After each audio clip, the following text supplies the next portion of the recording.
What is going on, everybody? Tyler Brandt back here with another video. Happy Monday, happy Victory Monday. The Patriots' second victory here in the young 2020 NFL season.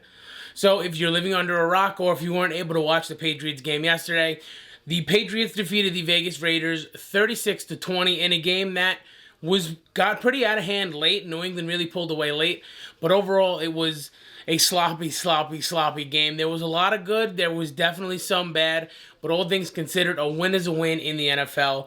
Every win means something. There's only 16 games, and this is the kind of good momentum they need before they go into their next game against the defending Super Bowl champs, the Kansas City Chiefs. So without any further ado, let's break down this game between the Vegas Raiders and the New England Patriots. Again, a sloppy game, some ugly interceptions, some ugly fumbles, some ugly penalties. The Patriots had a couple 12 men on the field. They burned some timeouts early. It, again, was a very sloppy game. But early on, it did feel like the Raiders had opportunities to pull ahead and put the Patriots in a hole, especially coming out. I thought Josh Jacobs ran the ball very well early on. He had a couple of very big runs. They had a long drive in the first quarter that Josh Jacobs fumbled to end the drive. But beyond that, he was really kind of doing whatever he wanted on the ground, which is something we talked about in the pregame, being able to stop an elite running back like Josh Jacobs, which they did as the game went on. It kind of felt like he got out of rhythm throughout the game, and they waned off of his carries. But I thought early on they really used him effectively, and I thought they would keep ground and pounding the Patriots and, falling forward for first downs and getting in some third and very manageable situations with Josh Jacobs and that run game. He gets off to that hot start, but he only finishes with 16 carries and 71 yards, which is a pretty healthy per carry average, around 4.4. But holding him under 100 yards was definitely a victory for New England, especially as the game went on. Through the air, especially again early on for the Raiders, Derek Carr looked very good. He was really completing passes all over the field, a lot of down the field stuff. There was a few dink and dunk stuff that guys were turning upfield and really running some yards after catch stuff. And he led a couple of very long drives. He had a 10-play drive, a few 8-play drives in the first half, a 9-play drive in the first half. So again, the offense really wasn't too much of a problem. I believe they were averaging almost 7, maybe a little bit over 7 yards per play in that first half. And Derek Carr finished his day 24 of 32 for 261 yards, 2 touchdowns, and that's good for a 119.4 passer rating. So again, a good day through the air. There was a point where, again, the teams really traded field goals. It was a low-scoring first quarter. New England finally breaks through in the second quarter. They have a nice touchdown drive, and all of a sudden you think they take the momentum into the locker room, and you come out, you make adjustments, and you just keep going. So the Patriots score, and then all of a sudden Derek Carr answers with a beautiful drive and a beautiful throw. It was like a 30-yard throw down to Hunter Renfrow down at the 1. They end up punching the ball in, and all of a sudden the Raiders have an opportunity to steal the momentum before halftime. They do, and then they can possibly double score after halftime, after the break. And again, so the offense in the first half, moral of the story, they're cooking in the first half for the Raiders. The Patriots defense, they made a few nice plays to keep it close. There was a few dumb turnovers for the Raiders, a few dumb penalties. But between those mistakes, the Patriots defense, they didn't have their best game, really. Again, Oakland steals the momentum going into the locker room by scoring on that nice play by Derek Carr. And they come out of the locker room, and it's another nice drive, 8-play drive. They work their way down the field, and the kicker, Carlson, misses a 41-yard field goal on the back end of the double score opportunity. And all of a sudden, from that point on, it felt like that was the game for the Raiders. New England would score on every single drive after that, including the drive where they got good position, field position, on the missed turnover. So New England starts putting drives together. There was a couple more ugly turnovers for the Raiders, and all of a sudden the Patriots start to run away with this game. The pass rush was pretty good. Chase Winovich had a few nice plays. He's really starting to mold into a very nice player. Dietrich Wise had himself a sack fumble in the end zone that ended up becoming a touchdown. And the whole defense, they looked good again a lot, but then there was also some big chunk plays that they were giving up. The secondary, now this is interesting. It's intriguing, the kind of trend that I'm seeing, at least in my opinion, for this secondary. And I think as a group, maybe they're still, I think, the best in the league, and I think as a group, top to bottom, they're a little bit better. They did a very good job on Darren Waller today. He only had 2 catches on 4 targets, but I think as everyone's getting better and as everyone's gotten better, and Duggar's come in and he's played very nicely, Adrian Phillips, Terrence Brooks, Jason McCourty's made a few nice plays. I will say the leader of that secondary, at least the most talented player on that secondary, Gilmore, he's yet to get to that level he was at when 2019 ended.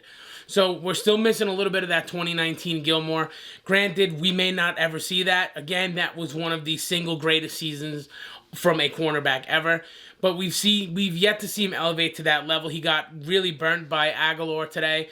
There was a play where he drew the PI because he got beat by Aguilar. So he's maybe taking a step back, but overall, that secondary, another impressive job on a good tight end. And overall, they've been very good when they're not playing Russell Wilson so far, virtually. Again, the pass rush was good. 2 sacks, 5 quarterback hits. Winovich is really rounding into a nice player. Dedrick Wise has flashed now that he's had some opportunities to really stay in the game, and he's remained healthy, and he's showed a little bit of promise. Now, if I was the Raiders, I would have continued again to pound the rock. I thought they were really doing a good job with it, and then they kind of waned off of it a little bit more. If it was me, Josh Jacobs would have had like 20, 25 carries. And going forward, I think size and leverage is going to be something that New England has trouble with. I think if they're going to play a lot of hybrid safety linebacker guys, then a lot of these bigger running backs are or could give them fits, especially a team like Baltimore looking on the schedule where, you know, they get out and they run downhill and they got a bunch of big boys running the ball at you. I think it creates big mismatch problems. But again, New England handled it. It looked like the Raiders kind of made some adjustments, some weird adjustments in the second half, and it worked in New England's favor. And they're 2-1, and I'm not going to complain about being 2-1 after 3 weeks. Offensively, for New England, I thought the offense, you know, I wanted to see the passing game really take a few steps forward. It looked like it almost regressed a little bit. They had an opportunity to attack a pretty weak secondary, and they didn't really do it. There wasn't any Patriots wide receiver that had over maybe 2 or 3 grabs. Nikhil had a quiet day. Demir Bird had a quiet day. Julian Edelman had a quiet day. It was really the ground game that was the superstar of this game. Sony Michel, 9 carries for 117 yards. He had 2 30-plus yard runs that were pretty impressive. He looked very good on those 30-yard runs. Burkhead is, you know, game ball goes to Burkhead.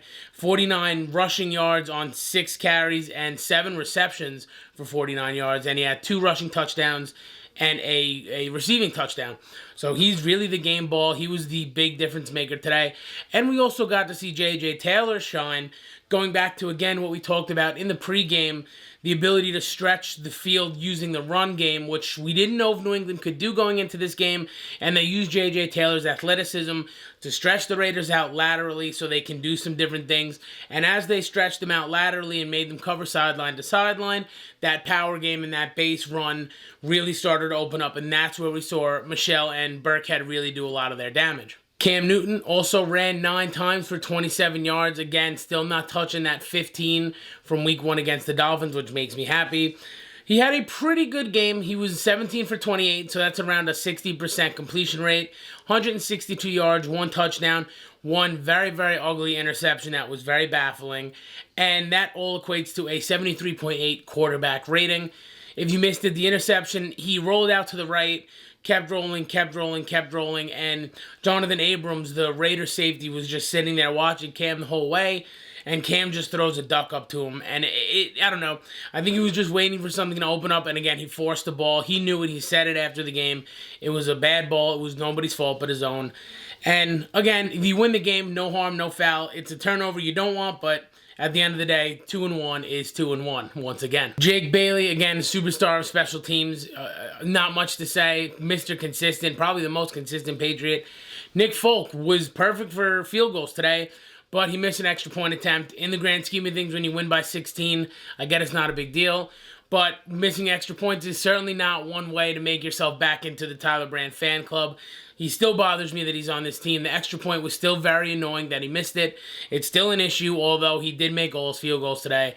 So I can't be too mad at Nick Folk, although the extra point was just a little bit frustrating. So overall, I thought it was a very, very sloppy win. A lot of bad. Again, the Patriots had to burn 2 timeouts, so that way they didn't get a 12-man on the field penalty. There was a lot of ugly in this game. The passing game didn't really look as crisp as it did against Seattle. But I saw this tweet after the game, and it was basically saying that if Seattle was a good loss for New England, although there isn't really any good losses, but it was a statement loss, they look pretty good, then this was an ugly or a bad win, and that's exactly what it was. It wasn't pretty. Vegas, it just seems like they made more mistakes than New England did, and New England was the team that was eventually able to capitalize, and they move on, and they moved to 2-1, a big win. That's where I had them in the pregame prediction at 2-1 before the Kansas City game. And now they turn their heads, the New England Patriots, to a huge monumental task of the defending Super Bowl champions, who they'll get on a short week because they play the Ravens tonight on Monday Night Football. So they get them on a short week, but they certainly will have their hands full. And going into this game, while I don't know if they'll win, I'm not certainly sure. I don't think they will beat the Kansas City Chiefs. It's good to be 2-1 here. This is what I wanted them to be at because I think they lose this game and it's not the end of the world.